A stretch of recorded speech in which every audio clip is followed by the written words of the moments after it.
మా నాయకుడు పవన్ కళ్యాణ్ గారు కూడా ముఖ్యమంత్రిగా చూడాలని మాకు కోరుకుంటుంది కదా.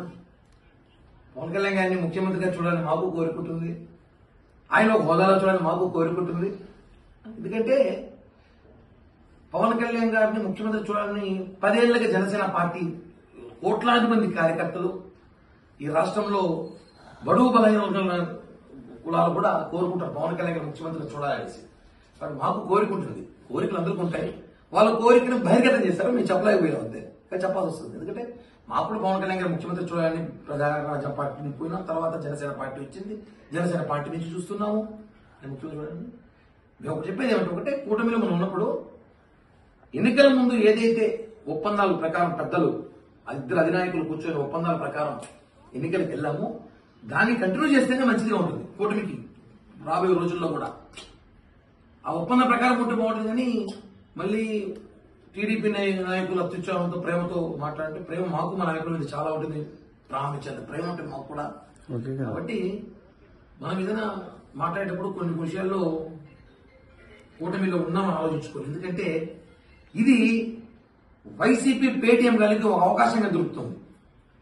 వైసీపీ పేటీఎం గారు జోబీలో మైక్లెస్ తిరుగుతుంటారు. ఇప్పుడు ఒక 2-3 ఉన్నారు. వాళ్ళు మైక్లెస్ తిరుగుతూ వెంటనే కూటమిలో ఏం చెప్తే టపాలు వచ్చి మాట్లాడేస్తారు బయటకు వచ్చి. అది అయిపోయింది, చీలిపోయింది, కూలిపోయింది, పారిపోయింది అనేసి. అలా కాదు కదా. ఇక్కడ ఒప్పందం ప్రకారం ప్రజలకి మనం ఇచ్చిన హామీ నెరవేరుస్తున్నాం. పవన్ కళ్యాణ్ గారు చూస్తాం, శ్రమిస్తున్నారు నిత్యం. చంద్రబాబు గారు శ్రమిస్తున్నారు, లోకేష్ గారు శ్రమిస్తున్నారు, అందరూ పనిచేస్తున్నారు. పార్టీ ముందుకు తీసుకెళ్తాం, ప్రజలకి ఇచ్చిన హామీ నెరవేరుస్తున్నాం. కాబట్టి ఒకటే మనం చెప్పలేమంటే కూటమి నాయకులు మనం ఈ సోషల్ మీడియాలో ఈ బహిరంగ మాట్లాడడం వల్ల వైసీపీ నాయకులకి అవకాశం ఇచ్చినట్టు అయిపోతుందేమో, వాళ్ళకి మాట్లాడుకునే ఛాన్స్ ఇస్తున్నామేమో అనిపిస్తుంది అభిప్రాయం. అలాగే ఇంకో విషయం తెలుసుకోలేమంటే మెగా బ్రదర్స్ అంటే 3 కాదు, మెగా బ్రదర్స్ అంటే 4. పవన్ కళ్యాణ్ గారు, నాగబాబు గారు, చిరంజీవి గారు, చంద్రబాబు గారు 4 మెగా బ్రదర్స్ గా మేము భావిస్తున్నాం. మనం చూసుంటాం ఎన్నికల ముందు కానీ ఎన్నికల ప్రమాణ స్వీకారం రోజు కూడా చూస్తాం, ఇప్పుడు కూడా చూస్తాం. చంద్రబాబు గారు, పవన్ కళ్యాణ్ గారు, నాకు తెలిసి చిరంజీవి గారితో కన్నా ఎక్కువ చంద్రబాబు గారితోనే జర్నీ చేస్తున్నాం మేము. అన్న తమ్ముళ్ళు ఆప్యాయత, అంత ప్రేమ అనుబంధాలు ఉన్నాయి. ఎవరు చూస్తే కూడా నిజమైన అన్న తమ్ముళ్ళు కూడా అంత బాగుండరేమో, ఆ విధంగా మేము ఉన్నాం. కాబట్టి ఈ కూటమి, ఈ బంధం, ఈ ప్రేమ కలిసి ఉండాలి. ఇప్పుడు మనం 10 ఏళ్లు ఈ రాష్ట్రాన్ని ముందుకు తీసుకెళ్లాలన్నాక ఈ కూటమి ఉండాలి.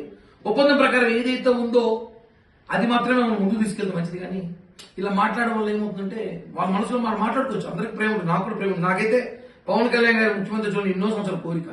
మన నాయకుడు, యువ నాయకుడు పాదయాత్రలో పేద ప్రజల కష్టాలు తెలుసుకున్నటువంటి నారా లోకేష్ గారికి ఉప ముఖ్యమంత్రి పదవి ఇవ్వాలని చెప్పి నా కోరికని మీ ద్వారా ఈ రాష్ట్ర ప్రభుత్వాన్ని తెలియజేస్తున్నానని చెప్పి తెలియజేస్తూ నేను సెలవు తీసుకున్నాను. జై హింద్. మన నాయకుడు, యువ నాయకుడు పాదయాత్రలో పేద ప్రజల కష్టాలు తెలుసుకున్నటువంటి నారా లోకేష్ గారికి ఉప ముఖ్యమంత్రి పదవి ఇవ్వాలని చెప్పి నా కోరికని మీ ద్వారా ఈ రాష్ట్ర ప్రభుత్వాన్ని తెలియజేస్తున్నానని చెప్పి తెలియజేస్తూ నేను సెలవు తీసుకున్నాను. జై హింద్. మన నాయకుడు, యువ నాయకుడు పాదయాత్రలో పేద ప్రజల కష్టాలు తెలుసుకున్నటువంటి నారా లోకేష్ గారికి ఉప ముఖ్యమంత్రి పదవి ఇవ్వాలని చెప్పి నా కోరికని మీ ద్వారా ఈ రాష్ట్ర ప్రభుత్వాన్ని తెలియజేస్తున్నానని చెప్పి తెలియజేస్తూ నేను సెలవు తీసుకున్నాను. జై హింద్. లోకేష్ గారు ఉప ముఖ్యమంత్రి కోరుకున్నాను ప్రశ్న వేస్తున్నారు కదా, ఏ అడిగితే తప్పేంటి? అలా పొలిటికల్ రాజకీయ పార్టీలు ఎలా ఉంటాయంటే, నిన్న కాక మొన్న జగన్మోహన్ రెడ్డి ఓడిపోయాడు, సీఎం సీఎం సీఎం అంటున్నారు లేదా? మన దగ్గరికి వచ్చాడు జగన్మోహన్ రెడ్డి ఓడిపోయిన నెలకో 2 నెలలకో వరదలకు. మరి సీఎం సీఎం అనలేదా రమణకపేటలో? అక్కడ అన్నారు లేదా? అంటే ఆ పార్టీలో ఉన్న కార్యకర్తల కోరిక ఎలా ఉంటుందంటే వెంటనే చంద్రబాబు నాయుడు దింపేసి జగన్మోహన్ రెడ్డి ఎక్కించాలని ఉంటుంది. అంటే ఆ పార్టీలో వాళ్ళ ఇంట్రెస్ట్, వాళ్ళ మనోభావం, వాళ్ళ కసి. అలాగే జనసేన ఉంది, మళ్ళీ కళ్యాణ్ గారు సీఎం కావాలని అడగరా కార్యకర్తలు. అది కూడా ఎప్పుడు అవ్వాలి అన్నది ఒక ఆలోచనతో ఆ కార్యకర్తలు పనిచేస్తూ ఉంటారు. అలాగే తెలుగుదేశం పార్టీ ప్రతిపక్షంలో ఉన్నాం, చంద్రబాబు నాయుడు సీఎం సీఎం అనేవారు కదా, లోకేష్ పాదయాత్రలో సీఎం సీఎం అనేవారు కదా. మాకొక కోరిక సార్, 43 సంవత్సరాల్లో తెలుగుదేశం పార్టీ ఆవిర్భవించిన తర్వాత మూడవ తరం నేత మన పార్టీలోకి వచ్చారు, నారా లోకేష్ గారు. మరి పార్టీకి భవిష్యత్తులో యువతకు ఒక భరోసా ఇవ్వాలన్నా, పార్టీకి భరోసా ఇవ్వాలన్నా నారా లోకేష్ గారిని డిప్యూటీ సీఎం గా ప్రమోట్ చేయాలని చెప్పి మేమందరం కూడా కోరుకుంటున్నాం సార్. దీనివల్ల పార్టీకి బ్రహ్మాండమైన భవిష్యత్తు ఉంటుంది. అన్ని రకాలుగా యువతను ప్రోత్సహించే విధంగా ఆయన ఈరోజు ఐటీ రంగానికి కానీ, పారిశ్రామిక రంగానికి కానీ, అనేక సంస్థలు రాష్ట్రానికి తీసుకొచ్చే దాంట్లో కానీ ఆయన చేస్తున్న కృషిని ప్రజలందరూ గమనిస్తున్నాం. ఆయనను మరింత ఎలివేట్ చేసి పార్టీకి ఉజ్వల భవిష్యత్తు ఇచ్చే విధంగా తమరు చేస్తారని ఆశిస్తూ, తప్పుగా మాట్లాడింటే మన్నించవలసిందిగా కోరుకుంటూ తమరు ప్రసంగించవలసిందిగా కోరుకుంటున్నాం సార్. చివరగా మాకొక కోరిక సార్, 43 సంవత్సరాల్లో తెలుగుదేశం పార్టీ ఆవిర్భవించిన తర్వాత మూడవ తరం నేత మన పార్టీలోకి వచ్చారు, నారా లోకేష్ గారు. మరి పార్టీకి భవిష్యత్తులో యువతకు ఒక భరోసా ఇవ్వాలన్నా, పార్టీకి భరోసా ఇవ్వాలన్నా నారా లోకేష్ గారిని డిప్యూటీ సీఎం గా ప్రమోట్ చేయాలని చెప్పి మేమందరం కూడా కోరుకుంటున్నాం సార్. దీనివల్ల పార్టీకి బ్రహ్మాండమైన భవిష్యత్తు ఉంటుంది. అన్ని రకాలుగా యువతను ప్రోత్సహించే విధంగా ఆయన ఈరోజు ఐటీ రంగానికి కానీ, పారిశ్రామిక రంగానికి కానీ, అనేక సంస్థలు రాష్ట్రానికి తీసుకొచ్చే దాంట్లో కానీ ఆయన చేస్తున్న కృషిని ప్రజలందరూ గమనిస్తున్నాం. ఆయనను మరింత ఎలివేట్ చేసి పార్టీకి ఉజ్వల భవిష్యత్తు ఇచ్చే విధంగా తమరు చేస్తారని ఆశిస్తూ, తప్పుగా మాట్లాడింటే మన్నించవలసిందిగా కోరుకుంటూ తమరు ప్రసంగించవలసిందిగా కోరుకుంటున్నాం సార్.